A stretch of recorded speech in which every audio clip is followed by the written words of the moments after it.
ഒരു സർക്കാർ 5 വർഷം ഭരിച്ചു, മറ്റൊരു സർക്കാർ 10 വർഷം ഭരിച്ചു. ആദ്യം ഭരിച്ച സർക്കാർ കൊച്ചി മെട്രോ, കണ്ണൂർ എയർപോർട്ട്, വിഴിഞ്ഞം പോർട്ട്, ജനസമ്പർക്ക പരിപാടി, ഇവിടുത്തെ സാധാരണക്കാരന് ഉപകാരപ്പെടുന്ന മെഡിക്കൽ കോളേജുകൾ ഉൾപ്പെടെ കൊണ്ടുവന്നപ്പോൾ 10 വർഷം ഭരിച്ച സർക്കാർ ഒരു പ്രവർത്തനം ഈ നാടിന് വേണ്ടി ചെയ്തിട്ടില്ല എന്നുള്ളത് ഒരു യാഥാർത്ഥ്യമായി കേരളത്തിലെ ജനങ്ങൾ കണ്ടിരിക്കുകയാണ്. മാത്രമല്ല, അയ്യപ്പന്റെ സ്വർണം, സാക്ഷാൽ അയ്യപ്പന്റെ സ്വർണം കൊള്ളയടിക്കുവാൻ ഇവിടുത്തെ ഒരു സർക്കാർ തുനിഞ്ഞിട്ടുണ്ടെങ്കിൽ ഇത്രയും സീറ്റ് കിട്ടിയത് തന്നെ എനിക്ക് അത്ഭുതമാണ്. കേരളത്തിന്റെ മാത്രമല്ല, ഭാരതത്തിന്റെ മാത്രമല്ല, ലോകത്തിന്റെ ശ്രദ്ധയുള്ള, ലോകത്തിന്റെ ആരാധനായ അയ്യപ്പന്റെ സ്വർണം അത് തൊട്ടാൽ വെറുതെ പോകുന്ന ആരെങ്കിലും വിചാരിച്ചിട്ടുണ്ടെങ്കിൽ അത് വിഡ്ഢികളുടെ സ്വർഗത്തിലാണെന്ന് കേരളത്തിലെ ജനത ഇന്ന് തിരിച്ചറിഞ്ഞ് കൊടുത്തിരിക്കുകയാണ്.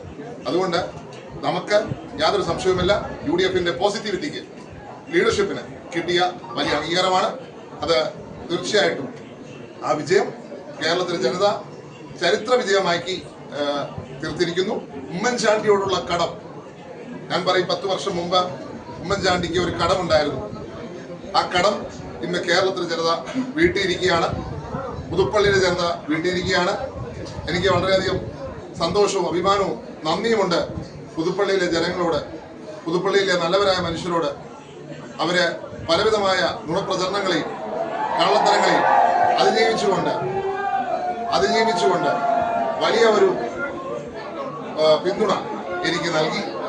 ഞാൻ എന്നും കടപ്പെട്ടിരിക്കുന്നു, എൻ്റെ ജീവിതം കൊണ്ട് ഞാൻ കടപ്പെട്ടിരിക്കുന്നു. ഇവിടെയുള്ള എല്ലാ മനുഷ്യരും, എനിക്കിനി രാഷ്ട്രീയമില്ല, രാഷ്ട്രീയ തെരഞ്ഞെടുപ്പുകളെ മാത്രം, എനിക്ക് ഈ നാട്ടിലെ ജനങ്ങൾ, എൻ്റെ സഹോദരന്മാർ, എൻ്റെ സഹോദരിമാർ, എൻ്റെ ഗുരുജനങ്ങൾ, അവരെ, ഇവിടുത്തെ കുഞ്ഞുമക്കൾ, അവരോടുള്ള സ്നേഹത്തിലും കരുതലിലും എന്നും ഞാൻ കാണും എന്നുള്ള വാക്ക് ഈ അവസ്ഥ തരികയാണ്. 2.5 വർഷം മുമ്പ് ഞാനൊരു വാക്ക് കൊടുത്തിരുന്നു. അതിന്റെ ഫലമായിട്ടാണ് ഇന്ന് 48 വീടുകൾ ചെയ്യാൻ സാധിച്ചു. ഇനിയും 200ഓളം വീട് ചെയ്യാൻ ആഗ്രഹിക്കുന്നു. നിങ്ങളുടെ എല്ലാം സാർവം പ്രാർത്ഥനയെ പിന്തുണയുണ്ടാവണം. പുതുപ്പള്ളിയുടെ നന്മയ്ക്ക് വേണ്ടി നമ്മൾ കുറച്ച് കാര്യങ്ങൾ മുന്നോട്ട് വെച്ചിട്ടുണ്ട്. കായിക രംഗത്തും IT രംഗത്തും എനിക്ക് ഉറപ്പുണ്ട്, UDFന്റെ സർക്കാർ ഇവിടെ അധികാരമേൽക്കുമ്പോൾ പുതുപ്പള്ളിക്കും കോട്ടയത്തിനും വേണ്ടി ഒരു IT പാർക്ക് ഉണ്ടാകും എന്നുള്ള കാര്യത്തിൽ യാതൊരു സംശയവുമില്ല.